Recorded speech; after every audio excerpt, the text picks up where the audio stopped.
Hello, my name is John Sveck. Welcome to this ALL24 video. Today, Coach Waterman and I have a special guest, Coach Erik Krebs, who's the Assistant Offensive Line Coach at Laurier University. Thanks for being with us, Coach. Yeah, thanks for having me on. I'm looking forward to it. Awesome. So we're just going to kind of give you the floor here, Coach, and I guess you're going to take us through some inside zone offensive line reads. Yeah, perfect. Sounds good. So I'm just going to full screen this here, and we'll get into it. So I'm a big fan of giving our offensive linemen reads on inside zone. Okay, I think it's part of the progression of the game, and I'll go into more detail on that as we go. So here we go. Okay, so why give offensive linemen reads? Okay, why I give offensive linemen reads is we talk about speed in the box and efficiency as a big time positive for offensive linemen, right? So I always say that by giving an offensive lineman a read, it allows you to play faster and more efficient.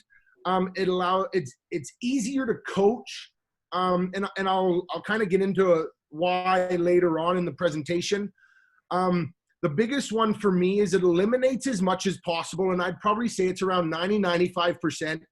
It eliminates that gray area of coaching. Nothing worse than being in the film and you have these rules, and then a defense gives you a look, and your rules kind of fight against you a little bit, right? And it gets kind of a gray area. And then, when you're talking about maybe first-year university athletes, maybe it starts to give them a little bit of confusion.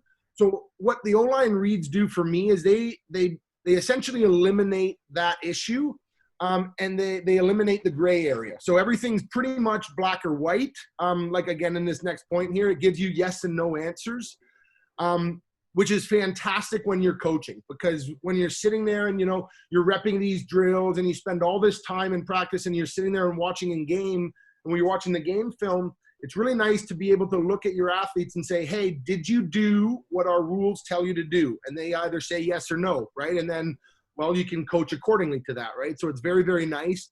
One of my favorite ones here too is it gives the responsibility to the athlete, which is fantastic. Well, right? We know what our rules are. We know what our reads are. And it gives the responsibility to the athlete. It's their job executing, right? So the game comes down to execution as opposed to thinking and all of that stuff. So by giving the responsibility to the athlete and giving the read, the game can come down to just execution. Who's bigger, faster, stronger, who's playing faster, all of that stuff. Defensive line twisting and stunting becomes a lot easier to identify. Don't get me wrong, it's still a big challenge for running inside zone with twisting and stunting defensive linemen. But, I mean, and you'll see in the film, it starts to become a lot easier to recognize quicker and faster. By the offensive line's second step at the very latest, the read will be declared. So, what does that mean? That means by the third step of the offensive lineman at the very latest, the offensive line has made their decision. Are they going to engage in a double team? Are they going up to linebacker? Okay, and I think that that's very, very critical, and you'll see how easy it shows itself on the film. Is being able to make those decisions right here, right now, and in order to be. And I mean, it doesn't get much faster, and it comes down to all those extra points that I was talking about, right? My last point here is why give offensive linemen reads is I actually don't know another position other than offensive line that doesn't have reads, right? Your receivers in an option route, you're probably either flying a vertical or you're breaking off that comeback or running some sort of hitch route. Your linebackers now with RPO games, they're starting to read offensive linemen set. Is it hat up or hat down, pass or run? Are they reading their feet? So every other position on the football field has reads, and I think that that's kind of the evolution of the game. So why would offensive linemen not have reads? Okay. So then we move into how do we give our reads? So what do we look at? How do we create these reads? How did these reads for us become a process? So the first one here is you have to have a definitive object, right? We chose hips and shoulders, and we'll go with this because, if you're looking at a person's elbow or a person's head, they can always kind of do those head fakes and everything like that. but I don't know about you guys. Like I'm still yet to see a defensive lineman whose hips can be in the B gap and have B gap responsibility, and he's making a play with his shoulders in the A gap. I mean, it just, you know, so we try and find hips and shoulders. And when I say shoulders, I kind of mean the armpit below your shoulder. So almost like through the entire shoulder itself. Right. So those are big areas of the body that tell and explain where the movement of the defensive lineman is going. Okay. And this one's really critical because, you know, once you start learning gap sound, defenses, and all of that, you start to realize that by the defensive lineman telling us where their movement is going, we actually start to learn a lot about what defensive play is being called. So what this does is these movements are actually telling our offensive line exactly what specific job they are going to do. The declaring of defensive gaps and responsibilities. So by telling where the D-line's movement is going, we actually are able to tell where the linebackers are going to be responsible for by process of elimination. The last point here is based on the information that we are given in the offensive lineman's first two steps. We know A, has the D-line declared that they are going to a separate gap, or is it a true double team? The other thing that we can explain in our first two steps is what lineman should be going to climbing up to the linebacker, okay? And was it declared immediately? A couple key things before we start going into our reads and everything like that, okay, that we have to know as coaches. So obviously understanding the defensive front. For today, we're going to specifically be talking about the 40 front as like an intro level. The other thing we have to understand, obviously, is direction of the play, because this changes who's reading what and how they're reading it very, very drastically if you're running to the field or to the boundary, right? And then understand alignment. So, and this is alignment of offensive linemen and defensive linemen. So where/who has the hip and shoulder read, and why do they have the hip and shoulder read? These are crucial things that we talk about.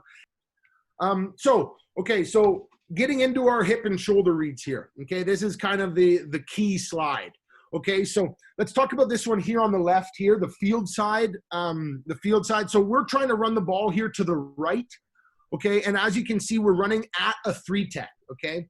So the guy there in the black, the right tackle, he's solo. So he's big on big. That's at Laurier, we call it a showcase block, right? Let's see what you can do here, okay?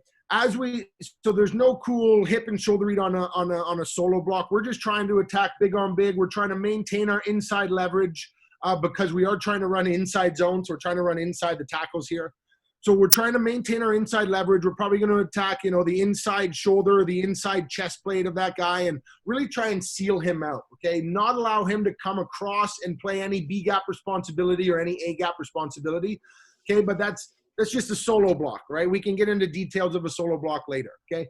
As you can see here with my right guard on the left side of the field, the first guy colored green, it says shoulder read underneath him. So what he's doing is he has a shoulder read on that defensive 3-tech, okay? What he is reading, he is actually reading his outside shoulder. So I don't have a marker here, so I'm going to exit full screen just for a minute here, just so I can show you here with my mouse. So we are aiming at this outside shoulder here, okay? Understanding that he is probably, if it's a base 40 front, he is probably responsible for this B gap. Okay, so we're going to aim for this outside shoulder blade, okay, or you can say chest plate, anything like that.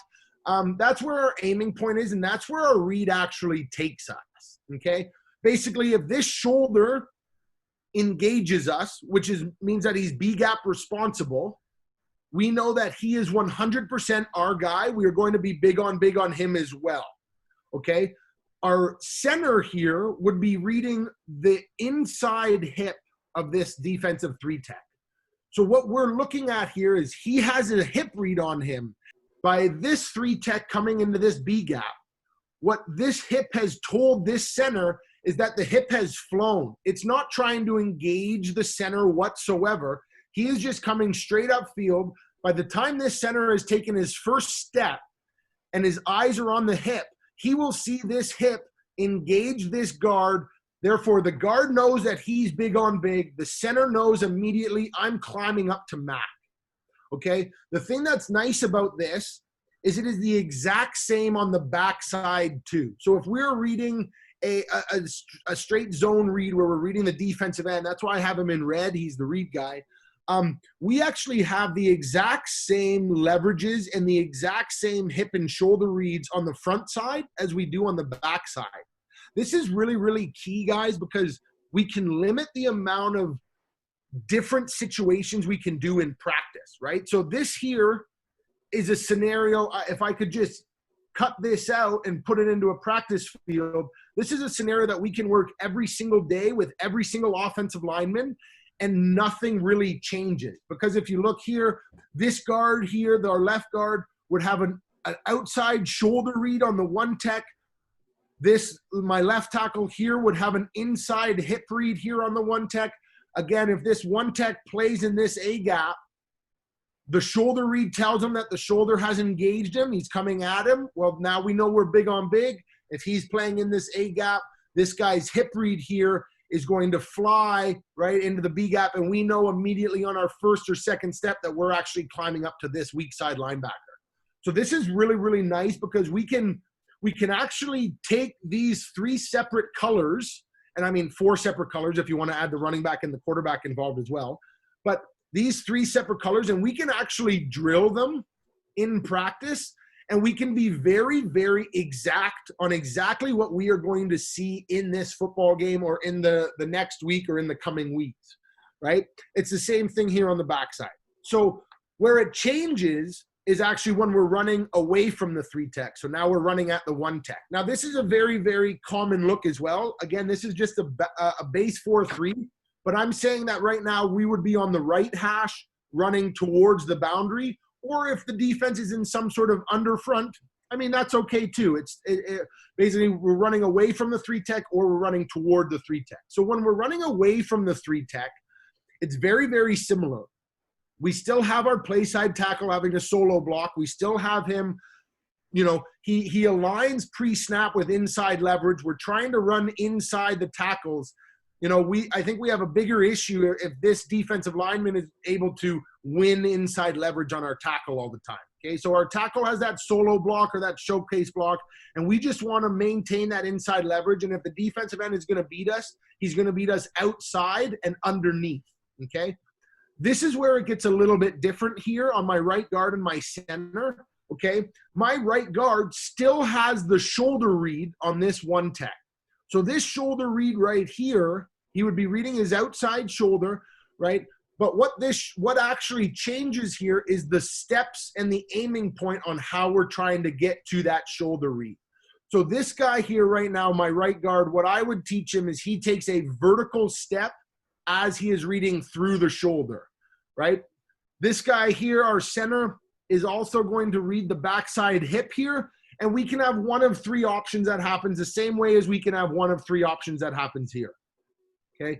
If the 1 tech is playing a base 40 front, the way that we've kind of talked, and he has A gap responsibility, we say that this shoulder here has engaged the guard. This hip here has also come at or engaged the center. What we have here is the exact same as every single play that you ever have a double team. We have a true double team here, okay? This is why we have a different step. We have a vertical step, and our hip read step is a little bit more kind of step to crotch, right? Kind of split the crotch, reading that hip, right?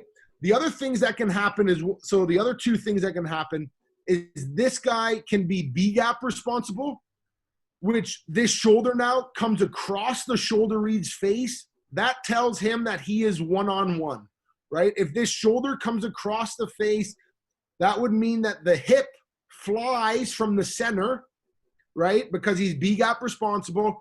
Therefore, the center knows now that he is immediately climbing. If the hips fly, you climb, right? If the shoulder comes across your face, you climb, okay? The last thing that can happen is this 1 tech will have backside A-gap responsibility, which is kind of rare, but it still happens. What happens now is we take our vertical step to attack this shoulder, and now it's just the opposite of the hip. The shoulder flies. So by the shoulder flying, we now know that he is climbing straight to Mac. The center who's reading the hip The hip has now come across my face, which is telling me that I am in a showcase or solo block on this one tech here. And that's all decided by the defensive tackle, basically their first 2 steps, which is really, really a beautiful, beautiful thing because of how fast it actually happens, right? The other thing here, again, on the back side, same thing, exact same things. This here kind of explains not only exactly what's going on a play, but it breaks it up into 3 individual sessions that we can do in indie. Then we can expand on it in inside run, and then we can expand even more in team. And therefore, we are maximizing our practice time. So being able to kind of really break it down from a drill standpoint, from a read standpoint, and all of the offensive linemen from day one, all they learn about is hip and shoulder reads, right? Because it declares exactly what's going on in the play. Just before we get to the film, Coach Waterman, do you have any questions about this from this first part of our talk here? Well, no, I thought you did a great job, and I appreciate the specifics. If as an offensive line coach, if we were to get into the steps, we'd probably be here 3 hours talking about steps and stuff. So I certainly appreciate it. I want to ask a little bit: if you get a mugged linebacker up there, someone that walks up in the gap. Yeah. So I'm just gonna. So as soon as he comes down here, what we kind of talk about. And again, it all kind of goes into the understanding of a defense, right? So as soon as a mug backer comes down here, I wouldn't be, I mean, I'm not really a betting man, but I would say that he's probably responsible for the B gap if we're talking run, right? Now, don't get me wrong, he can step down and he can fly and do all that. So what I actually teach our guys is unless he is on the line of scrimmage, immediately threatening right now, we still actually want to go through our reads. Typically what will happen if he comes down here and he has this, we know from our first vertical step that this linebacker is going to engage us. We know that he's our guy, right? So understanding the defense and understanding how they kind of go, right? What I would get nervous about with stunting, and by a lot of coaches, what they say is just as soon as he comes down and he mugs here, we're just going to say we're big on big. What I get really, really worried about with that is when you start getting twists, right? And that's not a hard install for a defensive coordinator. I know you guys are defensive guys. That's not a hard install for a defensive coordinator to do. Instead of, just having him blitz the A gap and him be responsible for the B gap, is mug it and then switch them. Well, again, by switching them, we know what happens because we're still stepping vertical, and that shoulder would now come across our face, which tells us that he is automatically our guy, which means that he can climb up to backer. And whatever angle that may be, if he wants to expand, well, I mean, our angles here are beautiful, right? Now, I don't expect him to expand in a situation like that. However, it can happen, right? Most of the time, I would say you get expansion when he mugs like this and you take the shoulder read and this one tech just plays sound right here in the A gap. That's where you'll find him to start to expand. One of my truthful answers is once you start getting into mugged linebackers, those are defensive fronts that start to actually are designed specifically to take away inside zone. So, we can, it kind of comes down to who has the chalk last sort of. However, that's how I kind of deal with it.